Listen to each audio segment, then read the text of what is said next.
O que te levou a abrir o Centro Espírita para acolher as outras pessoas que também estavam ali? Bom, como eu falei para vocês antes, a vida nos leva, quando nós escolhemos, quando eu escolhi o autoconhecimento, quando eu escolhi o Espiritismo como caminho, trilha para me encontrar,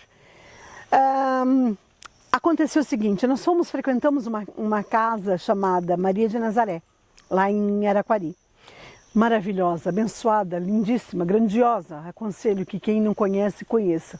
O Maria de Nazaré foi onde eu encontrei todas as respostas. No Maria de Nazaré, nós aprendemos a fazer o Evangelho no lar. Para proteger e blindar a nossa casa, aprendemos a fazer o Evangelho no lar. Começamos a fazer o Evangelho no lar, mas junto conosco começou a aparecer pessoas para fazer o Evangelho. Vocês não acreditam? Mas é como eu disse, a espiritualidade vai mostrando os caminhos. E nós começamos, e cada vez mais, nós estávamos, enfim. Era feito o Evangelho na minha casa, na casa das minhas duas irmãs, da Juliana e da Silvana. Um dia, na casa da Ju, nós estávamos lá, apareceu uma médium que veio visitar a casa. Mas até então não havia nenhum fenômeno mediúnico, não havia nada de espiritismo. Era apenas um grupo de pessoas estudando o Evangelho.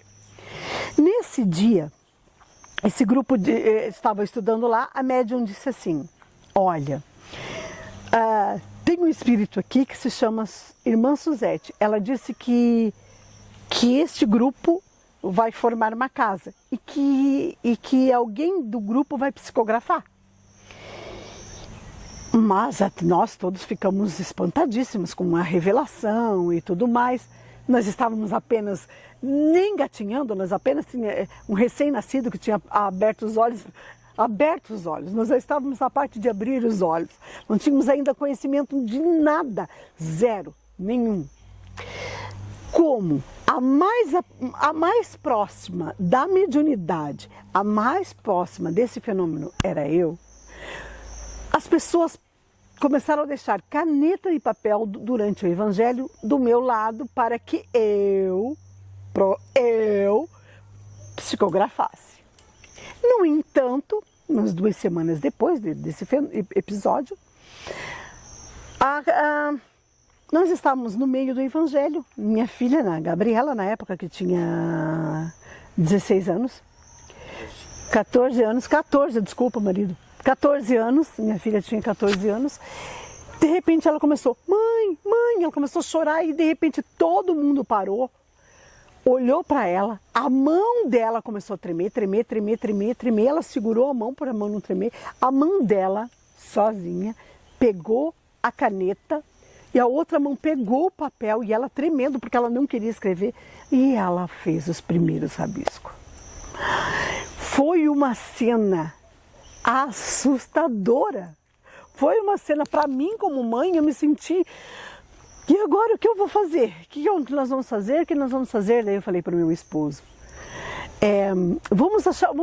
nós precisamos ajudar a nossa filha, não podemos deixar a nossa filha à mercê daquilo que nós não conhecíamos, porque eu nunca tinha visto um fenômeno espiritual como a psicografia na minha vida. Aí resolvemos o quê? Naquela semana, meu filho tinha mudado aqui da minha casa, tinha saído e deixado a casa vazia. Resolvemos então, nas segundas-feiras, porque o Evangelho era feito toda quarta-feira, segundas-feiras fazer um estudo mediúnico para nós podermos ensinar a nossa filha. Porque nós não sabíamos, eu não sabia. Resumindo a ópera, a partir daí mais fenômenos aconteceram e a casa, alvorada, se formou. O espírito... A mentora disse que a nossa casa deveria se chamar Alvorada, porque era a primeira luz que ele via no caminho. E que um médico espiritual que nos auxilia aqui era o Luiz Augusto de Medeiros. Ele era um médico desencarnado e ele que ia nos auxiliar nos trabalhos. E que Luiz Augusto de Medeiros significava a luz medianeira do caminho, a primeira luz medianeira do caminho, a luz primeira, aquela que você vê por primeiro, luz medianeira do caminho. E a partir daí surgiu a Alvorada e o trabalho em ajudar as pessoas.